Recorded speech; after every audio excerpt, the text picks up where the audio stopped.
നമസ്കാരം. ഷെക്കേന ന്യൂസിന്റെ സ്പെഷ്യൽ ഡിബേറ്റിലേക്ക് എല്ലാ പ്രിയപ്പെട്ട പ്രേക്ഷകർക്കും സ്വാഗതം.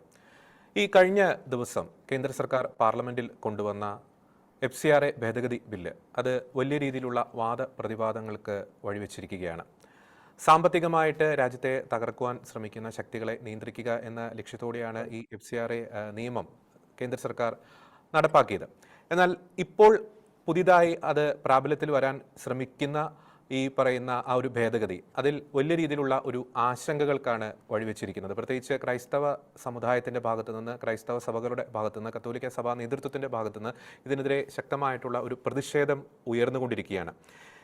ഏതെല്ലാം സാഹചര്യത്തിലാണ് ഇത്തരത്തിലുള്ള ഒരു ആശങ്ക ഈ ഭേദഗതി ബില്ലുമായി ബന്ധപ്പെട്ട് ക്രൈസ്തവ സഭകൾക്കിടയിൽ ഉയർന്നുകൊണ്ടിരിക്കുന്നത്? എന്തെല്ലാം വിഷയങ്ങളാണ് ഈ ബില്ലിൽ ക്രൈസ്തവ സമൂഹത്തെ ആശങ്കപ്പെടുത്തുന്നത്? ഈ വിഷയങ്ങളാണ് ഇന്ന് ഷെക്കേന സ്പെഷ്യൽ ഡിബേറ്റ് ചർച്ച ചെയ്യാൻ ആഗ്രഹിക്കുന്നത്. ഇനി ചർച്ചയിൽ നമ്മോടൊപ്പം ചേരുന്നു CBCI legal cell secretary sister advocate Sayujya CMC, ഒപ്പം തന്നെ Delhi lawyers forum member advocate father Bibin John, ഒപ്പം legal cell CBCI legal cell മെമ്പറായിട്ടുള്ള അഡ്വക്കേറ്റ് സിസ്റ്റർ സെലിൻ SH. 3 പേർക്കും ഈ ചർച്ചയിലേക്ക് സ്വാഗതം. ആദ്യം അഡ്വക്കേറ്റ് സിസ്റ്റർ സായുജ്യ CMC, നമുക്കറിയാം ഈ ഒരു ഭേദഗതി ബില്ല് വന്നതിന് ശേഷം ഇതിനെതിരെ ഏറ്റവും കൂടുതൽ പ്രതിഷേധ സ്വരമുയർത്തിയത് കത്തോലിക്ക സഭയാണ്. CBCയുടെ ഭാഗത്തുനിന്ന് ശക്തമായിട്ടുള്ള ഒരു പ്രതിഷേധം ഉയരുകയുണ്ടായി. ഇപ്പോൾ കേന്ദ്ര സർക്കാർ പറയുന്നത് ഈ ബില്ലിലൂടെ ലക്ഷ്യമിടുന്നത് കുറെ കൂടി സുതാര്യത അല്ലെങ്കിൽ സാമ്പത്തികമായിട്ട് രാജ്യത്തെ തകർക്കാൻ ശ്രമിക്കുന്ന വിദേശ ശക്തികളെ അവർക്ക് ഒന്ന് തടയിടുക എന്ന ലക്ഷ്യമാണ് കേന്ദ്ര സർക്കാർ ഇതിലൂടെ പറയുന്നത്. അപ്പോൾ അതിനാൽ തന്നെ എന്തുകൊണ്ടാണ് ഈ ഭേദഗതി ബില്ലിൽ ക്രൈസ്തവ സഭ, കത്തോലിക്ക സഭ കടുത്ത ആശങ്ക രേഖപ്പെടുത്തുന്നത്? ഏതെല്ലാം വിഷയങ്ങളാണ് അല്ലെങ്കിൽ ഏതെല്ലാം മേഖലകളാണ് ഇതിൽ ഒരു ആശങ്കയായി ക്രൈസ്തവ സഭകൾ, കത്തോലിക്ക സഭ കാണുന്നത്? സിസ്റ്റർ സായുജ്യ. കത്തോലിക്ക സഭയുടെ മാത്രം ആശങ്കയായിട്ട് നമ്മൾ കാണുന്നില്ല. നമ്മുടെ സമൂഹത്തെ മുഴുവനായിട്ട് ബാധിക്കുന്ന ഒരു കാര്യമായിട്ടാണ് നമ്മൾ ഇതിനെ എടുത്തിരിക്കുന്നത്. നമ്മുടെ സഭയുടെ ചരിത്രപരമായിട്ട് നോക്കുകയാണെങ്കിൽ ഒരുപാട് നന്മ പ്രവൃത്തികൾ വിദ്യാഭ്യാസപരമായിട്ടും ഹോസ്പിറ്റലുകൾ വഴിയും വൊക്കേഷണൽ ട്രെയിനിങ് സെന്ററുകളൊക്കെ വഴിയായിട്ട് പിന്നോക്കം നിന്ന് ഒരുപാട് സംസ്ഥാനങ്ങളിൽ ആദ്യ കാലഘട്ടങ്ങളിൽ ക്രൈസ്തവരായ വൈദികരും സന്യസ്തരും ഒക്കെ കടന്നു ചെല്ലുകയും സമൂഹത്തിന്റെ ഉന്നമനത്തിന് വേണ്ടി ഒരുപാട് കാര്യങ്ങൾ ചെയ്യുകയും ചെയ്യുകയുണ്ടായി. അപ്പൊ അങ്ങനെ നമ്മുടെ സഭ നടത്തിയ ഒരു വലിയ ഒരു സാമൂഹിക ഉദ്ധാരണത്തിന് വേണ്ടി നടത്തിയ ഒരു പ്രവർത്തന സ്വാതന്ത്ര്യത്തിന്റെ മേലുള്ള ഒരു കടന്നുകയറ്റം, ഒരു വിലക്കായിട്ടാണ് നമ്മൾ ഇതിനെ കാണുന്നത്. അപ്പൊ അങ്ങനെ സമൂഹത്തിന് വരുന്ന നന്മകളെല്ലാം ഒരു നിശ്ചലമാക്കപ്പെടുന്ന ഒരു അവസ്ഥയിലേക്ക് നീങ്ങുന്നത് കൊണ്ടാണ് സഭ ഇതിനെ വളരെ ആശങ്കയോടെ നോക്കിക്കാണുന്നത്. മറ്റൊരു കാര്യം സിസ്റ്റർ, നമുക്കറിയാം ഈ ഒരു വിഷയത്തിൽ ഇപ്പോൾ പ്രത്യക്ഷത്തിൽ ഒരു പ്രതിഷേധ സ്വരം ഉയർത്തുന്നത് സഭയുടെ ഭാഗത്തു നിന്നാണ്, പ്രത്യേകിച്ച് കത്തോലിക്ക സഭാ നേതൃത്വത്തിന്റെ ഭാഗത്തു നിന്നാണ്. നേരത്തെ അങ്ങ് സൂചിപ്പിച്ചു, ഇത് സഭയെ മാത്രം ബാധിക്കുന്ന, ക്രൈസ്തവ സമൂഹത്തെ മാത്രം ബാധിക്കുന്ന ഒരു വിഷയമല്ല, മറ്റ് സമുദായങ്ങളെ കൂടി ബാധിക്കുന്നുണ്ട്. അതിൽ മുസ്ലിം സമുദായമുണ്ട്, ഹൈന്ദവ സമുദായം, എല്ലാവരുമുണ്ട്. പക്ഷേ എന്തുകൊണ്ടാണ് ഒരു പ്രത്യക്ഷത്തിലുള്ള ഒരു പ്രതിഷേധ സ്വരം ഈ ക്രൈസ്തവ സമുദായത്തിന്റെ ഭാഗത്തുനിന്ന് ഉണ്ടാകുന്നത്? CBCയുടെ ഭാഗത്ത് ഏതെങ്കിലും തരത്തിലുള്ള ഒരു ചർച്ചകൾ ഈ വിഷയത്തിലെ ആശങ്കകളുമായി ബന്ധപ്പെട്ട് മറ്റ് സമുദായങ്ങളുമായി നടത്താൻ സാധിച്ചിരുന്നു? തീർച്ചയായിട്ടും ഇന്ന് നമ്മളിവിടെ CBCയിൽ നമ്മളൊരു മീറ്റിംഗ് വയ്ക്കുന്നുണ്ട്. മറ്റുള്ള സമുദായക്കാരും, കാരണം ഇത് ക്രൈസ്തവരെ മാത്രം ബാധിക്കുന്നില്ല, മറ്റുള്ളവർക്കും ഫണ്ടുകൾ കിട്ടുന്നുണ്ട്, അവരും അത് ഉപയോഗപ്പെടുത്തുന്നുണ്ട്. അപ്പൊ മറ്റുള്ള സമുദായക്കാരും മറ്റുള്ള റിലീജിയനും ഒക്കെ നമ്മളോട് പങ്കുചേരുന്നുണ്ട്, ചർച്ചയിൽ ഇന്ന് പങ്കെടുക്കുന്നുണ്ട്.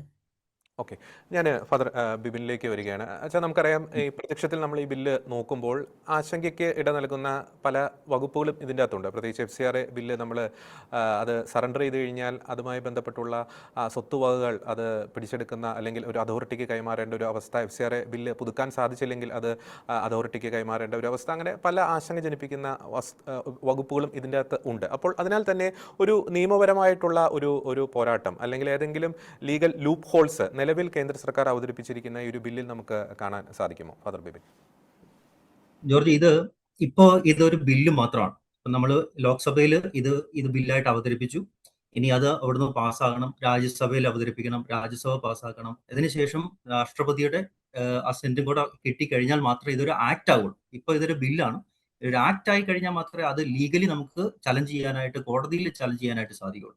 അപ്പോൾ ആക്ട് ആയതിനു ശേഷം അതിനകത്ത് ഇപ്പൊ എഴുതി വെച്ചിരിക്കുന്നത് പോലെയാണ് അത് പാസ്സാകുന്നത് എങ്കിൽ ഭേദഗതി ഒന്നും വരുത്താതെ, അതായത് ഇപ്പൊ അവതരിപ്പിച്ച ബില്ല് അതേപോലെ തന്നെയാണ് ആക്ട് ആയിട്ട് പാസ്സാക്കി, രാജ്യസഭയും പാസ്സാക്കി, പ്രസിഡന്റ് അസൈൻ ചെയ്തിട്ട് ആകുകയാണെങ്കിൽ ഉറപ്പായിട്ട് നമുക്ക് കോൺസ്റ്റിറ്റ്യൂഷണലി അല്ലെങ്കിൽ മൈനോറിറ്റി റൈറ്റ് അനുസരിച്ച് ഫണ്ടമെന്റൽ റൈറ്റിന്റെ പേരിലൊക്കെ നമുക്ക് ചലഞ്ച് ചെയ്യാനായിട്ട് സാധിക്കും. പക്ഷെ ഇതിപ്പോ ഒരു ബില്ലായതുകൊണ്ട് നമുക്ക് ആ ബില്ലിനെ ഇപ്പൊ ഈ സമയത്ത് അതിനെ ചലഞ്ച് ചെയ്യാനായിട്ട്, ലീഗലി ചലഞ്ച് ചെയ്യാനായിട്ട് നമുക്ക് ബുദ്ധിമുട്ടുണ്ട്. കാരണം അത് ആക്ട് ആകുന്നിടത്തോളം കാലം നമ്മൾ വെയിറ്റ് ചെയ്യേണ്ടതായിട്ട്. ഓക്കെ. നമുക്ക് ഈ പറയുന്ന അച്ഛൻ സൂചിപ്പിച്ചു അത് ആക്ട് ആയിട്ടില്ല. പക്ഷേ എങ്കിൽ പോലും നിലവിൽ ഈ ബില്ലിൽ നമുക്ക് ആശങ്ക നൽകുന്ന വകുപ്പുകളൊന്നും തീർച്ചയായിട്ടും ഈ നിലവില് ഇതിന്റെ അകത്ത് ആശങ്കകൾ ഇഷ്ടം പോലെയുണ്ട്.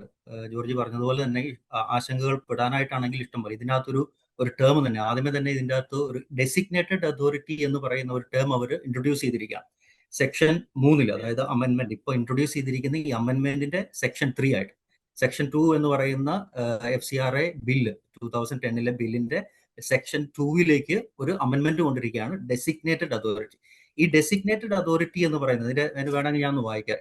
അതിന്റെ means such officer or authority as may be notified by the central government for the purposes of this act. So ഈ ഡെസിഗ്നേറ്റഡ് അതോറിറ്റി എന്ന് പറയുന്നതിന് ഭയങ്കരമായിട്ടുള്ള ഒരു അധികാരം കൊടുത്തിരിക്കുകയാണ്. അവരാണ്, അഥവാ ഇപ്പൊ 16 സെക്ഷൻ 16 എടുത്തു കഴിഞ്ഞാൽ 16 എന്ന് പറയുന്നതാണ് ഏറ്റവും ഡ്രക്കോണിയൻ എന്ന് പറയുന്ന ആ സാധനം കാണുന്നത് ഈ സെക്ഷൻ 16ലാണ്.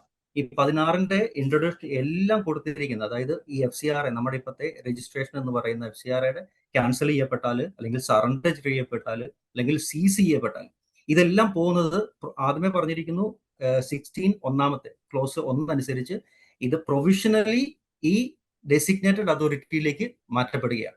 ഇനി അതിനും ശേഷം ഒരു ചെറിയ സമയ പീരീഡിന് ശേഷം എൻറ്റയർലി പ്രോപ്പർട്ടി മുഴുവൻ, അതായത് നമ്മൾ FCRA മൂലം ഉണ്ടാക്കിയിരിക്കുന്ന അസറ്റുകൾ മുഴുവൻ എന്നേക്കുമായിട്ട് ഈ ഡെസിഗ്നേറ്റഡ് അതോറിറ്റിയിലേക്ക് പോവുകയാണ്. സോ ഈ ഡെസിഗ്നേറ്റഡ് അതോറിറ്റി എന്ന് പറയുന്ന സെൻട്രൽ ഗവൺമെന്റ് ഉത്തരവാദിത്തപ്പെടുന്ന ചിലപ്പോൾ ഓഫീസേഴ്സ് ആയിരിക്കാം, അവർ അപ്പോയിന്റ് ചെയ്യുന്ന സ്റ്റേറ്റിന്റെയോ അല്ലെങ്കിൽ സെൻട്രൽ ഗവൺമെന്റിന്റെയോ ഓഫീസേഴ്സ് ആയിരിക്കാം. അവരിലേക്കാണ് ഈ കണ്ടുകെട്ടപ്പെടുന്നത് അല്ലെങ്കിൽ ക്യാൻസൽ ചെയ്യപ്പെടുന്ന FCRA, സീസ് ചെയ്യപ്പെടുന്നത്, സറണ്ടർ ചെയ്യപ്പെടുന്ന FCRA പോലും അസറ്റുകൾ ആ ഡെസിഗ്നേറ്റഡ് അതോറിറ്റിയിലേക്ക് പോകണം. സോ ഇത് ഭയങ്കരമായിട്ടുള്ള ഒരു ഇതിലാണ് നമ്മൾ ചെന്നെത്തുന്നത്, സത്യം പറയാം. ഓക്കെ. മറ്റൊരു കാര്യം വെച്ചാൽ നമുക്കറിയാം, ഈ സ്വത്ത് കണ്ടുകെട്ടുന്ന ആ ഒരു വിഷയമാണ് വലിയ രീതിയിലുള്ളൊരു ആശങ്കയ്ക്ക് വഴിവെക്കുന്നത്. ഇപ്പോൾ ആ സ്വത്ത് ഏതാണ് എന്നത് നമുക്ക് കൃത്യമായിട്ട് അത് ഐഡന്റിഫൈ ചെയ്യാൻ സാധിക്കുമോ? അതിനെപ്പറ്റിയുള്ളൊരു വ്യക്തത ഈ ബില്ല് നൽകുന്നു. നമുക്കറിയാം, ഇപ്പോൾ ഒരു വിദേശ ഫണ്ട് മേടിക്കുന്നു, അതിലേതെങ്കിലും ഒരു കാരുണ്യ പ്രവൃത്തി അല്ലെങ്കിൽ ഏതെങ്കിലും ഒരു സ്ഥാപനം പണിയുക, അങ്ങനെ ഒരു ഉദ്ദേശത്തോടു കൂടി തന്നെയാണ് മേടിക്കുന്നതെന്ന് പറയുന്നു. അപ്പോൾ അതിലെന്തെങ്കിലും ഒരു ക്രമക്കേടോ അല്ലെങ്കിൽ അത് പുതുക്കുന്നതുമായി ബന്ധപ്പെട്ട് എന്തെങ്കിലും കാലതാമസം വന്നു കഴിഞ്ഞാൽ, അപ്പോൾ അതിലൂടെ നമ്മൾ നടപ്പാക്കിയ പ്രവർത്തികൾ അല്ലെങ്കിൽ നിർമ്മാണ പ്രവർത്തനം അത് മാത്രമായിരിക്കുമോ അത് കണ്ടുകെട്ടുന്നത്? അതിനെ സംബന്ധിച്ച് എന്തെങ്കിലും തരത്തിലുള്ളൊരു വ്യക്തത ഉണ്ടോ? അല്ലെങ്കിൽ അതല്ലെങ്കിൽ അതുമായി ബന്ധപ്പെട്ടുള്ള എല്ലാ സ്വത്തുവകകളും പിടിച്ചെടുക്കുന്ന രീതിയിലേക്ക് കാര്യങ്ങൾ പോകാനുള്ളൊരു സാധ്യതയുണ്ട്? ഇപ്പൊ ഈ അവതരിപ്പിച്ചിരിക്കുന്ന ബില്ല് അനുസരിച്ച് FCRA മാത്രം ഉണ്ടാക്കിയിരിക്കുന്ന അസറ്റുകൾ അത് മാത്രമല്ല ഇൻക്ലൂഡ് ചെയ്യപ്പെട്ടിരിക്കുന്നത്. അതിനകത്തൊരു ഓപ്ഷനും കൊടുത്തിരിക്കുന്നുണ്ട്. ഇപ്പൊ നമ്മൾ 2020 2023 റൂൾ അനുസരിച്ച് FCRAയുടെ 2010 മെയിൻ ഉള്ള ബിൽ എന്ന് പറയുന്നത്, ആക്ട് എന്ന് പറയുന്നത്. അതിന് സബ്സിക്വന്റ് ആയിട്ട് അവർ ബില്ലിന് വേണ്ടി അല്ലെങ്കിൽ ആക്ടിന് വേണ്ടി റൂൾസ് ഇൻക്ലൂഡ് ചെയ്തിട്ടുണ്ട്. 2023 റൂൾ അനുസരിച്ച് ഓരോ 5 വർഷത്തേക്കും ഇത് കൂടുന്നതനുസരിച്ച് നമ്മുടെ FCRA റിന്യൂ ചെയ്യപ്പെട്ടുകൊണ്ടിരിക്കണം. ഈ റിന്യൂവൽ എന്ന് പറയുന്നത് ഇപ്പൊ തന്നെ പല FCRAയ്ക്കും റിന്യൂവൽ കിട്ടുന്നില്ല, പല കാരണങ്ങൾ കൊണ്ട്. ആ റിന്യൂവൽ എന്ന് പറയുന്ന അത് ഭയങ്കരമായിട്ട് ഇപ്പോൾ പല കാരണങ്ങൾ കൊണ്ട് അത് ബ്ലോക്ക് ചെയ്യപ്പെട്ടിരിക്കുന്നു, റിന്യൂ നടത്തുന്നില്ല. ഈ റിന്യൂവൽ ചെയ്യപ്പെടാത്ത FCRA എന്ന് പറയുന്നതും ഈ പല കാരണങ്ങൾ കൊണ്ടായിരിക്കാം. അതിപ്പോ എന്ത് കാരണങ്ങൾ കൊണ്ട് എന്ന് പറയുന്നത്, ഒന്നാമത്തേത് ഈ FCRA 2023 നിയമം അനുസരിച്ച് ഒരു ഫണ്ട് സ്വീകരിച്ചു കഴിഞ്ഞാൽ അതിനുവേണ്ടി മാത്രമേ ഉപയോഗിക്കാവുള്ളൂ. ആ കാരണങ്ങൾ കൊണ്ട് മാത്രമായിരിക്കണം എന്നില്ല ഈ റിന്യൂവൽ നടക്കാതിരിക്കുന്നത്. സോ ആ റിന്യൂ ചെയ്യപ്പെടാതിരിക്കുന്നത് ചിലപ്പോൾ FCRA വരാതിരുന്നത്, ഇപ്പോൾ 5 വർഷത്തേക്ക് അല്ലെങ്കിൽ കഴിഞ്ഞ 3 വർഷത്തേക്ക് എനിക്കൊരു FCRA ഉണ്ടെന്ന് വിചാരിക്കുക, അതിലേക്ക് ഞാൻ ഒരു ഫണ്ടും സ്വീകരിച്ചിട്ടില്ല. പക്ഷെ ഞാനത് സറണ്ടർ ചെയ്യാതിരിക്കുകയാണെങ്കിൽ വേണമെങ്കിൽ എനിക്ക് സറണ്ടർ ചെയ്യാം. ഈവൻ ഞാൻ സറണ്ടർ ചെയ്താൽ പോലും അല്ലെങ്കിൽ ഞാൻ ഒന്നും ചെയ്യാതെ എന്റെ കണക്ക് കാണിക്കുന്നുണ്ടെങ്കിൽ പോലും ഇത് ക്യാൻസൽ ചെയ്യാനുള്ള ഓപ്ഷൻ അതിനകത്തുണ്ട്.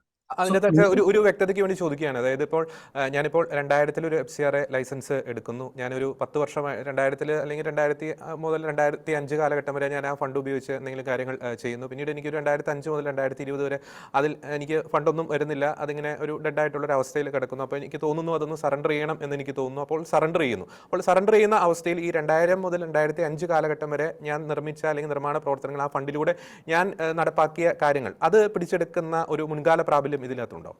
അതാണ് ഇതിനകത്തൊരു റിട്രോസ്പെക്റ്റീവ് എന്ന് പറയുന്ന ഒരു നേച്ചർ ഈ ബില്ലിനകത്തുണ്ട്. ഇപ്പൊ സാർ പറഞ്ഞതുപോലെ തന്നെ മുൻകാല ഇതിന് നമുക്കിപ്പോ ഈ അവതരിപ്പിച്ചിരിക്കുന്ന ബില്ലിനകത്ത് ചില കാര്യങ്ങളെല്ലാം ഒരു അൺസർട്ടൺ ആയിട്ടുള്ള കുറെ കാര്യങ്ങളുണ്ട്. അത് റൂൾസ് ആയി കഴിയുമ്പോഴേ നമുക്ക് പറയാനായിട്ട് പറ്റുള്ളൂ. ഇതിനു വേണ്ടി ഒരു റൂൾസ് സെൻട്രൽ ഗവൺമെന്റ് പുറപ്പെടുവിക്കും. ആ റൂൾസിനകത്തെ കറക്റ്റ് ആയിട്ട് പറയുള്ളൂ ഇതിനകത്ത് എന്ന് മുതൽ എന്ന് വരെയുള്ളതാണ്. ചില ഒരു ഒരു ഒരു ലീഗലി അൺസർട്ടൺ ആയിട്ടുള്ള കുറച്ച് കാര്യങ്ങൾ ഈ ബില്ലിനകത്തുണ്ട്. ഇപ്പൊ സാറ് പറഞ്ഞതുപോലെ തന്നെ ഇതിനൊരു റിട്രോസ്പെക്റ്റീവ് നേച്ചർ ഇപ്പോഴത്തെ ഈ ബില്ല് വായിക്കുമ്പോൾ നമുക്ക് കാണാനായിട്ട് സാധിക്കും. ചിലപ്പോൾ 5 വർഷത്തിന് മുമ്പ് ഞാൻ നവീകരിച്ചു, അല്ലെങ്കിൽ ഇത് റിന്യൂ ചെയ്തു. 5 വർഷത്തിന് മുമ്പുള്ള വരെയുള്ള കാര്യങ്ങൾ, ചിലപ്പോൾ അസറ്റുകൾ പോലും പിടിച്ചെടുക്കാനായിട്ടുള്ള ഒരു ഓപ്ഷൻ ഈ ബില്ലിനകത്ത്, ഇപ്പോഴത്തെ നിലവിലുള്ള ഈ ബില്ലിനകത്ത് കാണാനായിട്ട് സാധിക്കും. ഓക്കെ, ഒരു കാര്യം കൂടി അച്ഛനോട് ചോദിച്ചിട്ട് ഞാൻ സെലിൻ സിസ്റ്ററിലേക്ക് വരികയാണ്. അതായത് നേരത്തെ നമ്മൾ പറഞ്ഞ ഈ ഒരു അതോറിറ്റി, അതിൻ്റെ ഒരു സ്വഭാവം, അതിൻ്റെ ഒരു നേച്ചറിനെ സംബന്ധിച്ച് കൃത്യമായിട്ടൊരു വ്യക്തത വന്നിട്ടില്ല. പക്ഷേ എങ്കിൽ പോലും ഈ അതോറിറ്റി ഒരു വസ്തുവക പിടിച്ചെടുക്കുന്നു. അതെനിക്ക് തോന്നി, ഞാൻ ആ ബില്ല് വായിച്ചതനുസരിച്ച് ആ പിടിച്ചെടുത്ത വസ്തുവകൾ പിന്നീട് അവർക്ക് ലേലം ചെയ്യാനൊക്കെ ഒരു ഓപ്ഷൻ ഉണ്ടെന്ന് ഞാൻ മനസ്സിലാക്കുന്നു. അപ്പോൾ ഈ അതോറിറ്റി നടപ്പാക്കുന്ന കാര്യങ്ങൾ, അവരുടെ ചെയ്തികൾ, അതിനെതിരെ ഒരു നിയമ പോരാട്ടം നടത്താനുള്ളൊരു ഓപ്ഷൻ നിലവിലെ ഒരു ബില്ലിൽ, ഇപ്പോൾ അവതരിപ്പിക്കപ്പെട്ട ബില്ലിൽ അങ്ങനെ ഒരു ഓപ്ഷൻ അവർ പറയുന്നുണ്ടോ? ഇപ്പോഴത്തെ ഇതനുസരിച്ച് ഈ ഒരു ഓപ്ഷൻ എന്ന് പറയുന്നത് ഒരു ചെറിയൊരു വാക്കാണ്. അത് ഞാനിവിടെ വായിക്കുകയാണെങ്കിൽ ഈ 16 സെക്ഷൻ 16A 2 ക്ലോസ് 2 ആണ് ഇതിനൊരു ചെറിയൊരു ഓപ്ഷൻ കൊടുക്കുന്നത്. An asset shall vest wholly in the designated authority whether created or acquired partly from foreign contribution or partly from other sources. ഇങ്ങനെ പിടിച്ചെടുക്കപ്പെട്ട് കഴിഞ്ഞാൽ provided that a person referred to in subsection 1 may make an application. So ഒരു option ആ person കൊടുത്തിരിക്കുകയാണ്, may make an application. ആ ഒരു application make ചെയ്യാനുള്ള ഒറ്റ right മാത്രമേ കൊടുത്തിട്ടുള്ളൂ ഈ പേഴ്സൺ. ആ ആപ്ലിക്കേഷൻ എന്ന് പറയുന്നത്, അതായത് ഇത് കറക്റ്റ് വായിച്ചു കഴിഞ്ഞാൽ ഈ ഡെസിഗ്നേറ്റഡ് അതോറിറ്റിനെ ചോദ്യം ചെയ്യാനോ അതിനെ കൺട്രോൾ ചെയ്യാനോ അതിനെതിരെ നമുക്ക് കോടതിയെ സമീപിക്കാനോ പോലുള്ള ഒരു ഓപ്ഷനില്ല. സോ ഒരു റെപ്രസെന്റേഷൻ എന്ന് പറയുന്ന ഒരു FCRA ഓർഗനൈസേഷന് റെപ്രസെന്റ് ചെയ്യാനായിട്ട് ആർക്കും സാധിക്കുന്നില്ല. മനസ്സിലാകുന്നത്, ഒരു ലെറ്റർ പോലും അയക്കാൻ പറ്റാത്ത അവസ്ഥയാണ്. എന്തുകൊണ്ട്, അല്ലെങ്കിൽ ഒരു ചോദ്യം പോലും ചോദിക്കാതെ, അതാണ് ബേസിക് നേച്ചർ എന്ന് പറയുന്നത്. I have a right to represent myself before the law. ആ ലോ എന്ന് പറയുന്നത്, നാച്ചുറൽ ജസ്റ്റിസ് എന്ന് പറയുന്നത് ഇതിനകത്ത് തിരസ്കരിക്കപ്പെട്ടിരിക്കും. ഓക്കെ, യെസ്, ഞാൻ സിസ്റ്റർ സെലിനിലേക്ക് വരികയാണ്. സിസ്റ്റർ സെലിൻ, നമുക്കറിയാം FCRA ബില്ലുമായി ബന്ധപ്പെട്ട് ഉടലെടുത്തിരിക്കുന്ന പ്രതിഷേധങ്ങൾ, പല പ്രസ്താവനകൾ. അപ്പോൾ അതിൽ തന്നെ ആ പ്രസ്താവനകൾക്കെതിരെ അല്ലെങ്കിൽ പ്രതിഷേധങ്ങൾക്കെതിരെ വിമർശനം ഉയർത്തിക്കൊണ്ട് ഉയർന്നു വരുന്ന ചില ചോദ്യങ്ങളുണ്ട്. അതിനൊരു വ്യക്തത അങ്ങയിൽ നിന്ന് തേടുകയാണ്. നമുക്കറിയാം, പലരും ഉന്നയിക്കുന്ന ഒരു ആരോപണമാണ്, ഇപ്പോൾ കത്തോലിക്ക സഭ വലിയ സമ്പന്നമാണ്, ഇഷ്ടംപോലെ സ്വത്ത് വകകളുണ്ട്, സ്ഥാപനങ്ങളുണ്ട്, സ്ഥലമുണ്ട്, അങ്ങനെ പല കാര്യങ്ങളുണ്ട് എന്ന് പറയുന്നു. അപ്പോൾ അങ്ങനെയുള്ള ഒരു പ്രസ്ഥാനത്തിന് എന്തിനാണ് ഈ ഒരു കാലഘട്ടത്തിൽ ഈ FCRA, വിദേശത്ത് നിന്ന് എന്തിനാണ് സഭയ്ക്ക് ഈ ഫണ്ട് ഈ ഒരു കാലഘട്ടത്തിൽ വേണ്ടി വരുന്നത് എന്നൊരു ചോദ്യം. അതിനോട് അനുബന്ധമായ മറ്റൊരു ചോദ്യം, ഈ പറയുന്ന ഫണ്ട് സഭയിലെ സാധാരണക്കാരായിട്ടുള്ള വിശ്വാസികൾക്ക് എത്രത്തോളം ഒരു പ്രയോജനപ്പെടും എന്നൊരു ആരോപണം കൂടി ഈ പ്രതിഷേധങ്ങൾക്കെതിരെ വിമർശനം ഉന്നയിക്കുന്നവർ ചോദിക്കുന്നുണ്ട്. ആ രണ്ട് ചോദ്യങ്ങൾക്കുള്ള മറുപടി അങ്ങേക്ക് പറയാം സിസ്റ്റർ സെൽ. തീർച്ചയായിട്ടും FCRA ഫണ്ട് നമുക്ക് ആവശ്യമുണ്ട്. കാരണം നമ്മളുടെ ഇപ്പം സിസ്റ്റർ സായുജ്യ പറഞ്ഞ പോലെ തന്നെ പാവങ്ങളുടെ സമുദ്ധാരണത്തിന്, അതായത് നമ്മൾ പുറത്ത് പല ഇന്റീരിയർ പ്ലേസുകളിൽ സിസ്റ്റേഴ്സ് ഫാദേഴ്സ് പോയി പാവപ്പെട്ട ജനങ്ങളുടെ ഉന്നമനത്തിന് വേണ്ടി നമ്മൾ പ്രവർത്തിക്കുമ്പോൾ നമുക്ക് ഫണ്ട് ആവശ്യമുണ്ട്. ആ ഫണ്ട് ഉപയോഗിച്ചാണ് നമ്മൾ അവരെ സമുദ്ധരിക്കാനായിട്ട് പല സാധ്യതകൾ അവർക്ക് നമ്മൾ നേടിക്കൊടുക്കുന്നു. പക്ഷേ അതെല്ലാം നിലച്ചു പോവുകയാണ്. നമ്മളുടെ ഈ ബില്ല് വന്നതോടുകൂടി പാവപ്പെട്ടവർക്ക് കിട്ടുന്ന പല സാധ്യതകളും എടുത്തു കളയപ്പെടുവാണ്. അപ്പൊ അത് പാവപ്പെട്ട ജനങ്ങളെ വളരെയധികമായിട്ട് ബാധിക്കുന്നു. പിന്നെ നമ്മൾ സമൂഹത്തിൽ ചെയ്യുന്ന സോഷ്യൽ വർക്ക്, ഒരു 1/3 സോഷ്യൽ വർക്കിലും മുക്കാലും തന്നെ ഈ പാവപ്പെട്ട ജനങ്ങൾക്ക് വേണ്ടി നമ്മൾ ചെയ്യുന്ന ഈ FCRA ഉപയോഗിച്ചുള്ള കാര്യങ്ങളാണ് നമ്മൾ ചെയ്യുന്നത്. ഇപ്പം സ്കൂള്, ഹോസ്പിറ്റല് അല്ലെങ്കിൽ മറ്റു കാര്യങ്ങളൊക്കെ ആണെങ്കിൽ നമുക്ക് FCRA ഫണ്ടോട് കൂടിയാണ് നമ്മൾ ചെയ്യുന്നത്. അത് സ്റ്റോപ്പ് ആകുമ്പോൾ ഈ പാവപ്പെട്ട ജനങ്ങളെയാണ് അത് ബാധിക്കുന്നത്.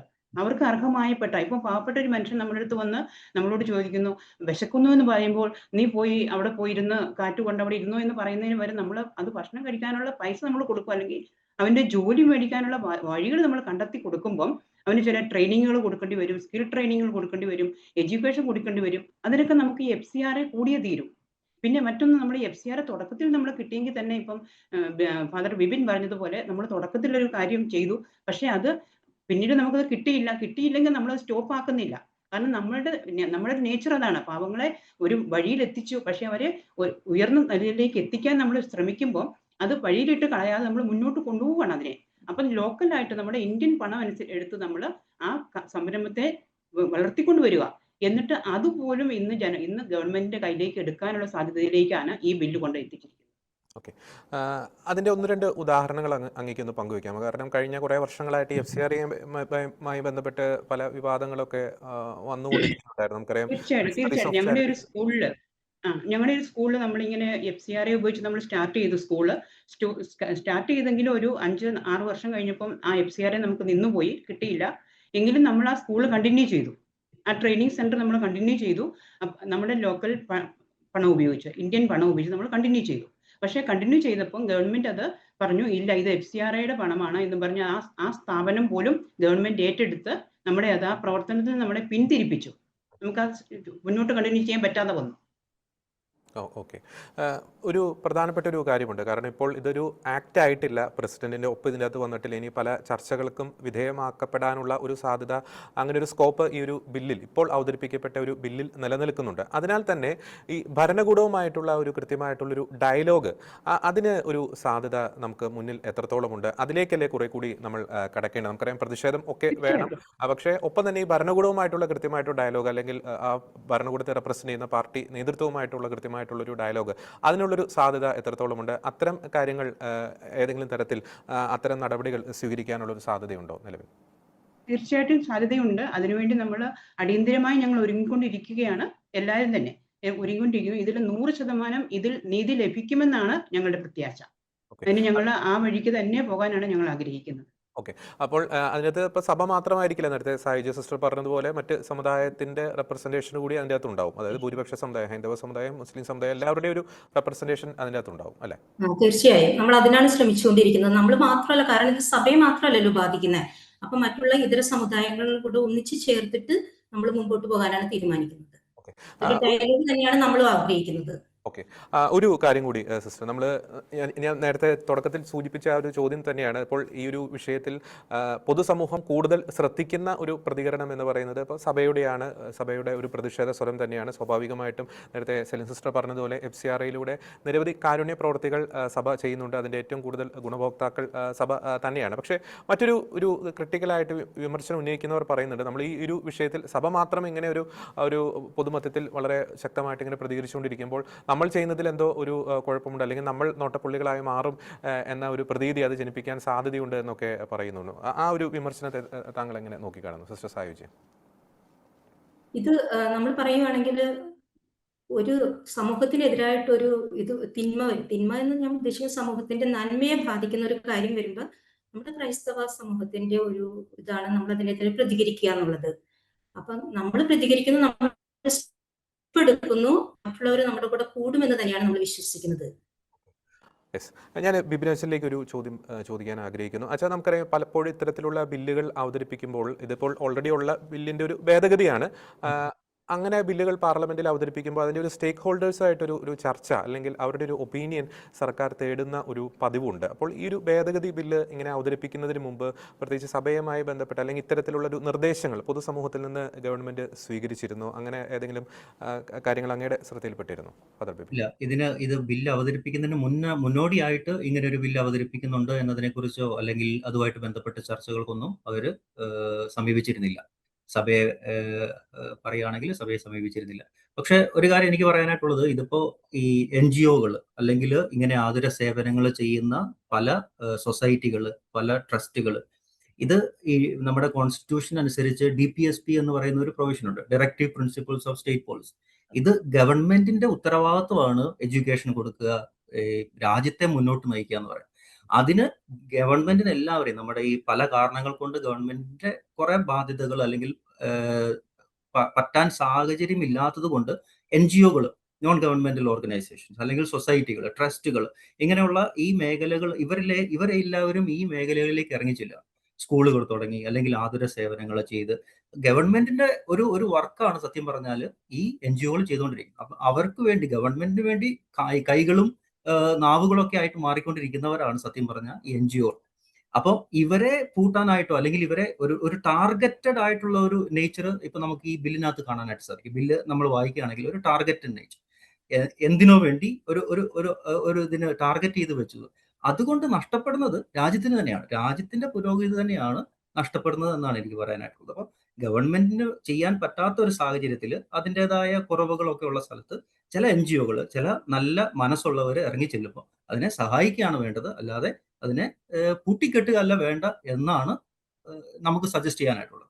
അത് മനസ്സിലാക്കും എന്ന് ഞങ്ങൾ വിശ്വസിക്കുന്നു. ഓക്കെ, വ്യക്തമാണ്. ഞാൻ അവസാനമായിട്ട് ഒരു ചോദ്യം, അത് സായുജ്യ സിസ്റ്ററിനും ബിബിനച്ചനും അല്ലെങ്കിൽ സെൽ സിസ്റ്ററിനും ആർക്ക് വേണമെങ്കിലും മറുപടി പറയാം. അതായത് നമ്മൾ സ്വത്തുവകകൾ കണ്ടെടുക്കും അല്ലെങ്കിൽ അത് അവർ കണ്ടുകെട്ടും, അതോറിറ്റി ഏറ്റെടുക്കും എന്ന് പറയുന്നുണ്ട്. അപ്പോൾ അത് സാധാരണക്കാർക്ക് കൂടി ഒന്ന് മനസ്സിലാവുന്ന ഭാഷയിൽ അത് എങ്ങനെയായിരിക്കും ഈ സ്വത്തുവകകൾ കണ്ടെടുത്ത് കഴിഞ്ഞാൽ വീണ്ടെടുത്ത് അല്ല അവർ അത് കണ്ടെടുത്ത് കഴിഞ്ഞിട്ടുണ്ടെങ്കിൽ അവർ പിടിച്ചെടുത്ത് കഴിഞ്ഞാൽ അത് എത്തരത്തിലായിരിക്കും, ഏതെല്ലാം നമ്മുടെ പ്രവർത്തനങ്ങളെ ആയിരിക്കും അല്ലെങ്കിൽ ഏതെല്ലാം സ്വത്തുക്കളായിരിക്കും, ഏതെല്ലാം സ്ഥാപനങ്ങളെ ആയിരിക്കും അത് ഗുരുതരമായി ബാധിക്കാനുള്ള ഒരു സാധ്യത? അതിൻ്റെ ചില ഉദാഹരണങ്ങൾ സഹിതം ഒന്ന് വ്യക്തമാക്കാം. ബിബിനച്ചൻ പറഞ്ഞോളൂ. ഞാൻ പറഞ്ഞു കഴിഞ്ഞാൽ ഇപ്പൊ നമ്മൾ ഒരു ഓർഗനൈസേഷൻ, ഞാൻ ഒരു ഉദാഹരണം പറയാം. ഞാനൊരു ഓർഗനൈസേഷൻ തുടങ്ങുകയാണ്, ഒരു എഡ്യൂക്കേഷൻ, ഒരു ലോക്കൽ ആയിട്ടുള്ള ഒരു സ്ഥലത്ത് പോയി അവിടെ ഒരു വിദ്യാഭ്യാസ സ്ഥാപനമില്ല. അപ്പൊ ഞാൻ എൻ്റെതായ കോൺടാക്ട് അനുസരിച്ച് ഞാൻ ഒരു 2-3 പേരുമായിട്ട് തുടങ്ങി ഒരു ട്രസ്റ്റ് രൂപീകരിക്കുക. ഒരു 3 പേരുടെ അല്ലെങ്കിൽ ഒരു 5 പേരുടെ ട്രസ്റ്റ് ഉണ്ടാക്കുന്നു. ആ ട്രസ്റ്റിന് വേണ്ടി ഞാനൊരു ബാങ്ക് അക്കൗണ്ട് തുടങ്ങുന്നു, ഒരു FCRA ഇത് ഉണ്ടാക്കുകയാണ്, അക്കൗണ്ട് തുടങ്ങുന്നു. അതിനുവേണ്ടി എനിക്ക് കുറച്ച് കോൺടാക്റ്റുകളായിരിക്കാം, എൻ്റെ കുറച്ച് ആൾക്കാർ, നല്ല മനസ്സുള്ള എന്നെ അറിയുന്നവരായിരിക്കാം. ഈ 5 പേരുമായിട്ട് ബന്ധപ്പെട്ട ആരെങ്കിലും ഒക്കെ ആയിട്ട് കണക്ട് ചെയ്ത് കുറച്ച് ഫണ്ട് ഞങ്ങൾക്ക് അല്ലെങ്കിൽ ഈ ട്രസ്റ്റിന്റെ പേരിൽ നമ്മൾ വരും. ഇതിന്റെ ഇന്റൻഷൻ എന്ന് പറയുന്നത് ഈ സ്കൂള് നന്നായിട്ട് കൊണ്ടുപോകാന്നുള്ളത്. അപ്പോൾ ഇനീഷ്യലി കുറച്ച് സ്റ്റാർട്ട് ചെയ്യാനായിട്ട്, കുറച്ച് മുന്നോട്ട് പോകാനായിട്ടുള്ള 2-3 വർഷത്തേക്കുള്ള എല്ലാം പ്രോപ്പറായിട്ട് നമ്മൾ അതിന്റെ ഡോക്യുമെന്റും കാര്യങ്ങളും എല്ലാം പ്രോപ്പറായിട്ട് നമ്മൾ ചെയ്തുകൊണ്ടിരിക്കും. ഒരു 5 വർഷം കഴിയുമ്പോഴത്തേക്കും നമ്മുടെ ഈ ലോക്കൽ ഫണ്ട് ഉപയോഗിച്ച്, അതായത് FCRA എന്ന് പറയുന്നത് ആദ്യത്തെ ഒരു പ്രാവശ്യം വന്നുള്ളൂ എന്ന് വിചാരിക്കുക, ലോക്കൽ ഫണ്ട് ഉപയോഗിച്ച് ഈ സ്കൂളിനെ മുന്നോട്ട് കൊണ്ടുപോകാനായിട്ട് നമുക്ക് സാധിച്ചു. കാരണം ഞങ്ങളുടെ വർക്കുകൾ കണ്ട് കുറെ ആൾക്കാർ ഇതുമായിട്ട് കൂടി ചേർന്ന് അതിനെ മുന്നോട്ട് കൊണ്ടുപോകാനായിട്ട് താല്പര്യപ്പെട്ട് മുന്നോട്ട് പോകും. ഞങ്ങൾ ലോക്കൽ ഫണ്ട് ഉപയോഗിച്ച് നമ്മൾ ഇതിനെ മുന്നോട്ട് കൊണ്ടുപോകാം. ഈ നിയമം ഇപ്പൊ അവതരിപ്പിച്ച ഈ ബില്ല് അനുസരിച്ച് കഴിഞ്ഞ 5 വർഷത്തേക്ക് കിട്ടിയിരിക്കുന്ന ബില്ലിന്റെ ഭേദഗതികളെല്ലാം കൊണ്ട് കൊടുത്തു. ഏതെങ്കിലും ഒരു ചെറിയ, ഇപ്പൊ ഇത് പറയുന്നില്ല ഇന്ന കാരണം കൊണ്ട് ഈ FCRA ക്യാൻസൽ ആക്കി പോകും എന്ന് അവർ പറയുന്നില്ല. എന്തുകൊണ്ടാണ് ക്യാൻസൽ ആയി പോയെന്ന് പോലും എനിക്ക് ചിലപ്പോൾ ചോദിക്കാനുള്ള ഒരു അവസരം പോലും ഈ ബില്ല് എനിക്ക് തരുന്നില്ല. അങ്ങനെ ഒരു റൈറ്റ്, അതാണ് ഞാൻ പറഞ്ഞ റൈറ്റ് ടു റെപ്രസെന്റ്, അതിന് പോലും എനിക്കില്ല. ഒരു ദിവസം എനിക്കൊരു നോട്ടീസ് വരികയാണ്, നിങ്ങളുടെ FCRA ക്യാൻസൽ ആയിപ്പോയി. ആ നോട്ടീസ് വന്നതിന് ശേഷം എനിക്കൊരു ലെറ്റർ അയക്കാനുള്ള, ഒരു ആപ്ലിക്കേഷൻ അയക്കാനുള്ള ഒരു അവകാശമുണ്ട്. I may apply for N application. ആ ആപ്ലിക്കേഷന് അവർ റിപ്ലൈ ചെയ്യണമെന്ന് ഒരു നിർബന്ധവും ഇല്ല. ആപ്ലിക്കേഷൻ അവർ കൺസിഡർ ചെയ്യണമെന്ന് നിർബന്ധം പോലും ഇല്ല. ഒരു ദിവസം അവരെനിക്ക് ലെറ്റർ അയക്കുകയാണ്, അല്ലെങ്കിൽ ലെറ്റർ പോലും അയക്കണം നിർബന്ധമില്ല, FCRA ഫ്രീസ്ഡ് കഴിഞ്ഞു. എന്നിട്ട് ആ അക്കൗണ്ടിലുള്ള ഒരു അസറ്റ്, ആ അക്കൗണ്ടിൽ നിന്ന് ഞാൻ മേടിച്ച FCRA വെച്ച് തുടങ്ങിയ എൻ്റെ സ്കൂള്, ഞങ്ങൾ തുടങ്ങിയിരിക്കുന്ന ആ ഏരിയ അല്ലെങ്കിൽ അസറ്റുകൾ എല്ലാം ഒരൊറ്റ ദിവസം ഈ ഡെസിഗ്നേറ്റഡ് അതോറിറ്റിയിലേക്ക് മാറും. അവിടെ ആ ഇരിക്കുന്ന 5 പേര് ട്രസ്റ്റ് മെമ്പേഴ്സ് ആയിരിക്കാം ചിലപ്പോൾ അതിന്റെ മെമ്പേഴ്സ് ആയിട്ടിരിക്കുന്നത്, അവരെല്ലാവരും മാറ്റപ്പെടുന്നു. ആ സ്കൂൾ എന്ന് പറയുന്നത് ഡെസിഗ്നേറ്റഡ് അതോറിറ്റിയുടെ കീഴിലേക്ക് വരുന്നു. അവർ വേണമെങ്കിൽ അത് സെൻട്രൽ ഗവൺമെന്റിന്റെ ഓഫീസസിനെ വെച്ച് അത് നിയമിക്കുന്നു, അല്ലെങ്കിൽ സ്റ്റേറ്റ് ഗവൺമെന്റിന്റെ ഓഫീസിനെ വെച്ച് അത് വേണമെങ്കിൽ ഓടിക്കാം, അല്ലെങ്കിൽ ഒരു ഗവൺമെന്റ്, ഇപ്പൊ ഡൽഹിയിലാണെങ്കിൽ ഡൽഹി ഗവൺമെന്റ് അത് ഏറ്റെടുത്ത് അവരുടെ സ്കൂളായിട്ട് അത് നടത്താനായിട്ട് സാധിക്കും. ഇതാണ് ഇതിന്റെ ഇമ്പാക്ട് എന്ന് പറയുന്നത്. അവിടെ ഒരു കാര്യം സാർ, അതിനോട് ഒരു വ്യക്തതയ്ക്ക് വേണ്ടിയിട്ടാണ്, ഇപ്പോൾ ഇവര് ഈ അതോറിറ്റി ഏറ്റെടുത്ത ഈ ഒരു സ്വത്ത് പിന്നീട് നമുക്ക് വീണ്ടും എന്തെങ്കിലും ഒരു റീ ആപ്ലിക്കേഷൻ കൊടുത്ത് അത് വീണ്ടും നമുക്ക് തിരിച്ച് മേടിക്കുവാനുള്ള എന്തെങ്കിലും പ്രൊവിഷനും ഉണ്ടോ? ഈ ഒരു ബില്ലിനകത്ത് ആ ഒരു പ്രൊവിഷൻ കൊടുക്കുന്നില്ല. അതാ ഞാൻ പറഞ്ഞത്, ഈ ഡെസിഗ്നേറ്റഡ് അതോറിറ്റി എന്ന് പറയുന്നത് നമുക്ക് കോടതിയിൽ പോലും ചലഞ്ച് ചെയ്യാൻ പറ്റാത്ത രീതിയിലുള്ള ഒരു ഹൈലി പവർഫുൾ ആയിട്ടുള്ള ഒരു ബോഡിയാക്കി മാറ്റി വെച്ചിരിക്കും. ലാസ്റ്റ് ആയിട്ട് ബിബിനച്ചൻ പറഞ്ഞതുകൊണ്ട് ഞാൻ ഒന്ന് കൂട്ടിച്ചേർക്കാനായിട്ട് ആഗ്രഹിക്കുകയാണ്. അതായത് ഈ കണ്ടുകെട്ടൽ, ഈ അസറ്റ്സ് ഓഫ് മാനേജ്മെന്റ് എന്ന് പറഞ്ഞിട്ട് ഒരു സെക്ഷൻ ഇവിടെ കൊടുത്തിട്ടുണ്ട്. അപ്പൊ നമ്മുടെ ഒരു സാധനം ഗവൺമെന്റ് കണ്ടുകെട്ടാനായിട്ട് ആഗ്രഹിക്കുമ്പോൾ സെൻട്രൽ ഗവൺമെന്റിനും സ്റ്റേറ്റ് ഗവൺമെന്റ് തലത്തിലും തദ്ദേശ സ്വയംഭരണ സ്ഥാപനങ്ങൾക്കും ബാങ്കുകൾക്കും പലതരത്തിലുള്ള സാമ്പത്തിക ഫിനാൻഷ്യൽ ഇൻസ്റ്റിറ്റ്യൂഷനുകൾക്കും ഒക്കെ അതിന്റെ അധികാരം കൊടുത്തിരിക്കുകയാണ്. അപ്പൊ അങ്ങനെ ഒരു ഇത് വന്നിട്ടുണ്ടെങ്കിൽ അത് പെട്ടെന്ന് തന്നെ ഇംപ്ലിമെന്റ് ചെയ്യാനുള്ള ഒരു മെക്കാനിസം ഉണ്ടാക്കി വെച്ചിട്ടുണ്ട്. അതും വളരെ ഒരു ആശങ്ക ഉണ്ടാക്കുന്നതാണ്. ഞാൻ ലാസ്റ്റ് ആയിട്ട് ഒരു ചോദ്യം കൂടി, അതായത് ഇപ്പോൾ കേന്ദ്ര സർക്കാർ പറയുന്നതനുസരിച്ച് ഈ രാജ്യദ്രോഹ ശക്തികൾ സാമ്പത്തികമായിട്ട് രാജ്യത്തെ ചൂഷണം ചെയ്യുന്നതിൽ നിന്ന്, ദ്രോഹിക്കുന്നതിൽ നിന്ന് സംരക്ഷിക്കുക എന്ന ലക്ഷ്യത്തോടെയാണ് നിയമ ഭേദഗതി കൊണ്ടുവന്നിരിക്കുന്നത്. തീർച്ചയായിട്ടും അത്യന്താപേക്ഷിതമാണ്. രാജ്യസുരക്ഷ തന്നെയാണ് എന്തിനേക്കാൾ വലുത്. അപ്പോൾ എൻ്റെ ഒരു ചോദ്യം ഇതാണ്, പലപ്പോഴും നമുക്കറിയാം ഇപ്പോൾ ഈ ക്രൈസ്തവ സഭകൾക്ക് വരുന്ന ഈ FCRA ഫണ്ടിൻ്റെ ഒരു സോഴ്സ്, അത് ഇന്നതെന്ന് ഞാൻ ഉദ്ദേശിക്കുന്നില്ല, പക്ഷേ അതിൻ്റെ ഒരു പൊതുവായി അത് എവിടെ നിന്നാണ് വരുന്ന ഒരു സോഴ്സിനെ സംബന്ധിച്ച് ഒരു ക്ലാരിറ്റി ക്ലാരിറ്റി കൂടി നമുക്ക് ഈ ചർച്ചയിൽ കൊടുക്കാൻ സാധിക്കുമെങ്കിൽ കുറച്ചുകൂടി പൊതുസമൂഹത്തിന് ഇതിനെപ്പറ്റിയുള്ള ഒരു വ്യക്തത ലഭിക്കുമെന്ന് എനിക്ക് തോന്നുന്നു. ഞാൻ പറഞ്ഞ ഇന്ന സോഴ്സ് എന്നല്ല ഉദ്ദേശിച്ചത്, പക്ഷേ എങ്ങനെയാണ് അത് FCRA ഫണ്ട് വരുന്നത് എന്നതിനെ സംബന്ധിച്ചുള്ളൊരു ഒരു ക്ലാരിറ്റി ഒന്ന് കിട്ടുമായിരുന്നെങ്കിൽ നല്ലതായിരിക്കും എന്ന് എനിക്ക് തോന്നുന്നു. അച്ഛനും സിസ്റ്റേഴ്സിനും ആർക്ക് വേണമെങ്കിലും അതൊന്ന് പങ്കുവയ്ക്കാം. മെയിനായിട്ട് നമ്മുടെ FCRA ഫണ്ട് വരുന്നത് നമ്മുടെ ക്രൈസ്തവ രാജ്യങ്ങളിൽ നിന്ന് തന്നെയാണ്. ക്രൈസ്തവ രാജ്യങ്ങൾ ഇന്ത്യക്ക് മാത്രമല്ല ഇതുപോലെയുള്ള പിന്നോക്കം നിൽക്കുന്ന രാജ്യങ്ങളെ മുൻപോട്ട് കൊണ്ടുവരുവാനായിട്ട് സാമ്പത്തിക സഹായം നൽകുന്നതാണ് ഈ FCRA ഫണ്ട്. ആ FCRA ഫണ്ട് ഉപയോഗിച്ച് നമ്മുടെ എല്ലാ രാജ്യങ്ങളും, പിന്നോക്കം നിൽക്കുന്ന എല്ലാ രാജ്യങ്ങളും അവരുടെ രാജ്യത്ത് പുരോഗമനവും ഉന്നതിയും എല്ലാം കൊണ്ടുവരാനായിട്ട് ശ്രമിക്കുന്നത്. അപ്പൊ മെയിനായിട്ട് ഇത് വരുന്നത് ക്രൈസ്തവ രാജ്യങ്ങളിൽ നിന്ന് തന്നെയാണ്. അച്ഛനും ഒരു മിനിറ്റ് അതും കൂടെ പറയാം ഞാൻ. അവരാ പൈസ അയക്കുന്നത് അവരുടെ വരുമാനത്തിൽ നിന്നും ഒരു നീക്കിയിരിപ്പ്, ഇപ്പം ഉപവാസം എടുത്തും അല്ലെങ്കിൽ ഒരു കറി ഉപേക്ഷിച്ചും അല്ലെങ്കിൽ ഏതൊരു ഭക്ഷണം ഉപേക്ഷിച്ചും അവർ നീക്കി വെക്കുന്ന ആ പൈസയാണ് അവർ ഒരുമിച്ച് കൂട്ടി നമുക്കൊരു FCRA എന്ന് പറഞ്ഞ് നമ്മുടെ ഫണ്ടിലേക്ക് അവർ തരുന്ന പൈസ. കാരണം അവർ നമ്മൾ മലയാളത്തിൽ ഉത്തിരിപ്പ് കടമെന്ന് പറയും. കാരണം അവർ തരുന്ന ആ പൈസ അവര് ഒരു പ്രത്യേക ഇന്റൻഷനോട് കൂടി തരുന്നതാണ്. അതിനുവേണ്ടി മാത്രമാണ് നമ്മൾ ഉപയോഗിക്കുന്നത്. പാവങ്ങളുടെ ഉന്നമനം, പാവങ്ങളെ വളർത്തി. ഇപ്പം ആഫ്രിക്കൻ രാജ്യങ്ങളിലൊക്കെ, എത്യോപ്യയിലൊക്കെ ഞങ്ങളുടെ സിസ്റ്റേഴ്സ് വർക്ക് ചെയ്യുന്ന, അവിടെ ഭക്ഷണം പോലും കഴിക്കാനില്ല. അപ്പൊ അവിടെയൊക്കെ നമ്മുടെ ഈ ഇതുകൊണ്ടാണ് നമ്മൾ അവരെയൊക്കെ വളർത്തി അവർക്കൊരു കരുതലാകാൻ, അവർക്കൊരു തണലാകാൻ. നമ്മളൊക്കെ തണൽ സ്വീകരിക്കുന്നവരാണ്, നമ്മൾ ഒത്തിരി കരുത്ത് സ്വീകരിച്ചവരാണ്. അപ്പൊ നമ്മൾ മറ്റുള്ളവർക്ക് തണലാകണമെങ്കിൽ നമുക്കിത് കൂടിയേ തീരും. അപ്പോൾ ഇത് പാടെ എടുത്ത് കളയുന്ന ഒരു രീതിയിലേക്ക് വന്നു കഴിയുമ്പോൾ പാവപ്പെട്ട ജനങ്ങളുടെ സ്ഥിതി എന്താണ്? കൺക്ലൂഡ് ചെയ്യാം. ഞാൻ ഒരു കാര്യം കൂടെ ഞാൻ ആഡ് ചെയ്യാനായിട്ട് ഉദ്ദേശിക്കുന്നുള്ളൂ. ഈ ബില്ല് നമ്മുടെ ലോക്സഭയിൽ അവതരിപ്പിച്ചതിന് ശേഷം ബഹുമാനപ്പെട്ട ഹോം മിനിസ്ട്രി പറഞ്ഞൊരു കാര്യമുണ്ട്. ഇന്ത്യയിൽ ആകെക്കൂടി 16,000 NGOs ആണ് രജിസ്റ്റർ ചെയ്തപ്പെട്ടിരിക്കുന്നത്. രജിസ്റ്റർ എന്ന് പറഞ്ഞാൽ FCRA അക്കൗണ്ട് ഉള്ള 16,000 NGOs ആണുള്ളത്. ഇതിന്റെ ഇതുവരെ നമുക്ക് കറന്റ് കിട്ടുന്ന ഒരു വർഷത്തെ ആനുവൽ ടേൺ ഓവർ എന്ന് പറയുന്നത് 22,000 കോടി രൂപയാണ്. നോക്കണം, 16,000 NGOs ഒരു വർഷം കൊണ്ട് കൊണ്ടുവരുന്ന പണം എന്ന് പറയുന്നത് 22,000 കോടി രൂപ. അപ്പോൾ ഒരു NGO എന്ന് പറയുന്നത് 1 കോടി മാത്രമാണ് ഏകദേശം ഉള്ള ഒരു വരവെന്ന് പറയുന്നത്. അപ്പൊ അത് ഈ നമ്മുടെ രാജ്യത്തെ ആയിട്ട് കമ്പയർ ചെയ്ത് കഴിയുമ്പോൾ അതൊന്നുമല്ല. അപ്പോൾ അതിനുവേണ്ടി ഇത്രയും ഡ്രക്കോണിയൻ ആയിട്ടുള്ള ഒരു ലോ ഇംപ്ലിമെന്റ് ചെയ്യേണ്ട ആവശ്യമുണ്ടോ എന്നൊരു ചോദ്യം കൂടെ നമ്മൾ ചോദിക്കേണ്ടിയിരിക്കുന്നു.